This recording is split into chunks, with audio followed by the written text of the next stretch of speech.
एका शहरात महात्माजी राहत होते आणि नदीच्या मधोमध देवाचे मंदिर होते आणि दररोज अनेक लोक तेथे दर्शनासाठी येत असत आणि देवाला अर्पण करण्यासाठी काहीतरी आणत असत। एके दिवशी महात्माजी आपल्या काही शिष्यांसह शहराला भेट देण्यासाठी गेले असता वाटेत त्यांना एक फळ विक्रेता भेटला आणि एक माणूस त्यांना देवाच्या मंदिरात अर्पण करण्यासाठी काही स्वस्त फळे देण्यास सांगत होता। थोडं पुढे गेलो तर एका दुकानात एक माणूस म्हणत होता की दिव्याला तूप द्यायला हवं कारण तेलापेक्षा तूप चांगलं आहे। आम्ही पुढे गेल्यावर एक माणूस म्हणत होता की 2 हलके धोतर द्या, एक पंडितजींना आणि एक दुसऱ्याला। त्यानंतर मंदिरात गेल्यावर तेथील दृश्य पाहून तो थक्क झाला। त्या राज्याची राजकन्या देवासमोर मुंडण करून घेत होती आणि एक शेतकरी होता ज्याचे स्वतःचे कपडे मात्र फाटलेले होते, पण तो काही लोकांना नवीन कपडे दान करत होता। महात्माजींनी त्यांना विचारले तेव्हा शेतकरी म्हणाला, महात्मा, आपण जरी फार काही करू शकत नसलो तरी आपण जे करू शकत नाही ते आपल्या भगवंताला अर्पण करू इच्छितो आणि जेव्हा मी हे वस्त्रहीन लोक पाहतो तेव्हा मला खूप संकोच वाटतो। त्यांना सर्वोत्तम कपडे घालणे हा यामागचा उद्देश आहे।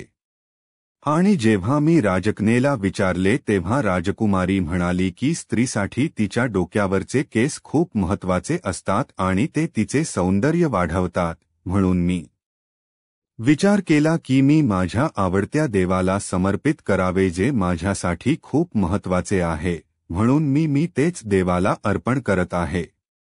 या दोघांना जेव्हा विचारण्यात आले की तुम्ही तुमचे सर्वोत्कृष्ट देवाला अर्पण करत असाल तर तुमची मागणीही सर्वोत्तम असेल, तेव्हा दोघांनीही अतिशय सुंदर उत्तर दिले, हे देवा, आम्हाला देवाशी व्यापार करायचा नाही तर आम्हाला त्यांच्या निःस्वार्थ भक्ती आणि निस्वार्थ सेवेशिवाय कशाचीही गरज नाही।